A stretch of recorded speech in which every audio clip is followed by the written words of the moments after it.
Time for our Seen and Unseen segment, where we explore the cultural stories of the day. And for that, we turn to Fox News contributor Raymond Arroyo.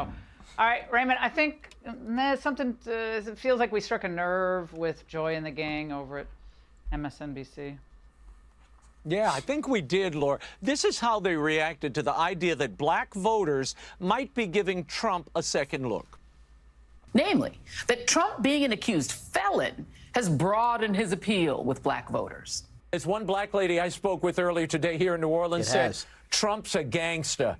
And that means he has cred among a new block of voters that perhaps have never given him a serious look, and now they're looking again. Y'all don't really know any black people, do you?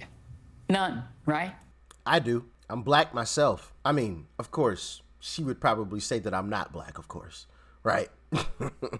Because that's what her almighty leader said, who, you know, since we're on the black topic, isn't he white? Oh, darn it. Oh, man. Goodness gracious. Isn't that kind of funny? You know, because, you know, I'm going to save that topic. I might make a whole separate video on that topic. I've got some stuff to say about that one. But I do Joy Reid, and I've talked to some black folks. And oh, boy. I know you don't want to admit it. I know it hurts. Bye-bye. None, I figured. No, Joy. I guess those were imaginary black guests you had on the show the other night, Laura.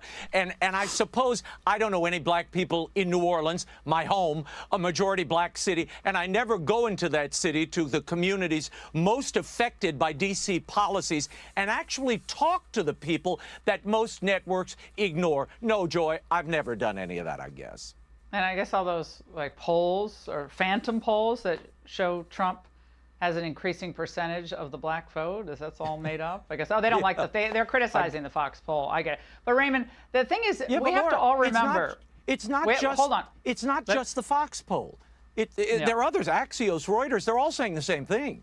Well, we have to remind everyone that you cannot be authentically African American in the eyes of some on the left if you don't subscribe to their views on a variety of issues. That's why they never thought Clarence Thomas was authentically black. Tom Sowell was never black. Walter Williams, any of the people that we featured on our show, they're not real. They're fake, or they're, you know, they use phrases that are horrible, like Uncle Tom. So, which is kind of ironic coming from the side that always claims the opposite side is racist, right? The left always claims the right is the racist ones, but the left are always the ones that are trying to tell black people that they aren't black. A bunch of white liberals telling black people that they aren't black if they don't vote for white leftists. Make that one make sense. That's what they think. They're not actually authentic. So I take issue with that. Well, Democrats are apparently seeing the same polls that everybody thinks is make-believe, and I think they're worried, Laura. It's so bad. Al Sharpton is trying to revive Trump's urging the death penalty for the Central Park Five in the 1990s. Let them come and tell the rappers and others that are being seduced by Trump what he did in his hometown to innocent black men. Now wait a minute. Oh, okay. Since we're bringing up the past, how about we tell the rappers and celebrities that are being seduced about the history of the Democrat Party? Let's talk about that one, huh? Oh boy. So let me think. What's worse? Central Park Five or slavery? Do you really want to have this discussion?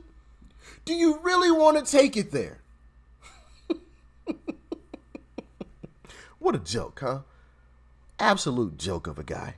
Goodness gracious. He actually said that. Did in his hometown to innocent black men.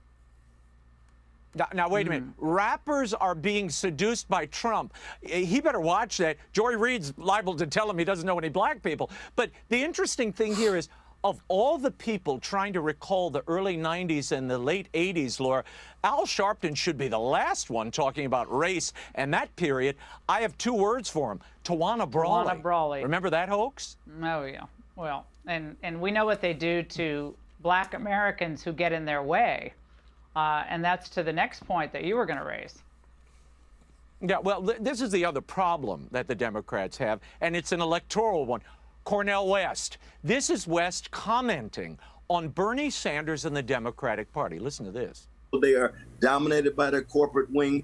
They're dominated by the militarists when it comes to foreign policy, and that he and AOC and the others are going to be, in a certain sense, window dressing. The Democratic Party is beyond redemption at this point. Raymond, I love how I love how Joe and Kamala, their answer to all this with what, a new outreach to the Black community, and it consists of inviting a few elites to the White House for a photo op and a listening session. Kamala and I wanted to convene this incredible group of civil rights leaders for a simple reason: to thank them and to tell them what they tell us. We know we got a lot more work to do. There is an antidote to this, I am sure of it. It will be rooted in our courage, like those who 60 years ago marched and stood. There is an opportunity in front of us. Laura, do you think this moves the needle? Look at all these old farts with the same grief that they had 40 years ago.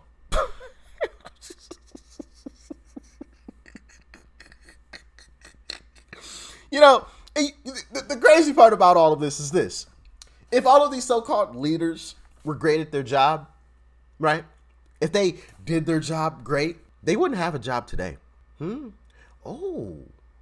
You know, if they were really great at their job, they wouldn't have a job today, because they would have fixed the so-called issue a long time ago. But no, that's not good for business, is it? You gotta keep it going. Still gotta get paid. I can't fix the issue because then I can't go out here and raise money for anything. I can't get donations. I'm just saying. I'm not accusing nobody of nothing. You know, I'm just saying. The one iota in the community itself. See, I think raising grocery prices, rising gas prices, the crime that members of the Black community are enduring every day, that's what they see and experience. And this stuff, a bunch of elites sitting around the table with Biden with this, they have to do this heavy editing job because nobody made a coherent sentence that they can play in toto. I doubt if this really moves the needle with Black America, but we'll see. No. We'll see very shortly. I mean, I'm Nobody not sure cares. if nobody made a coherent statement. I'm betting that Biden did not make a coherent statement. I'm happy to hear from anybody on any of these subjects, but don't claim to have the market cornered on what people care about, because I think a lot of people are worried about this economy, and that's why they want to whip up, racial fears and tensions. Racism is horrific, but thank goodness it's not at the core of everything we are in our country anymore.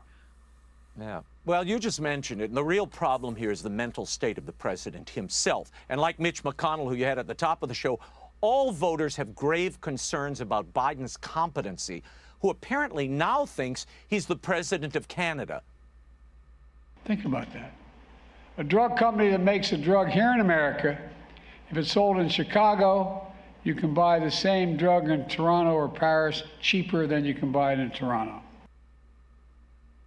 Why is he worried about the price of drugs in Toronto, Laura? None of this makes any sense. I listened to this about 4 times. Nowhere did it make sense. I think he's aghast. He's probably talking about having the Medicare most favored nation drug pricing that other countries get that we don't get. But I'm looking at his squinting eyes, and he seems he seems in pain there, Raymond, almost as much as we were.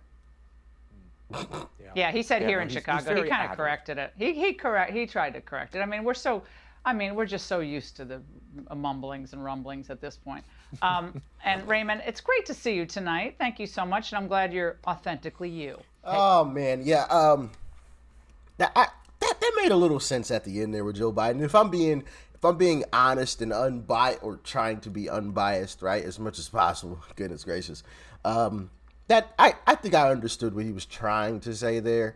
The prices here are astronomical in comparison to other places around the world. Which, hey, listen, they definitely are.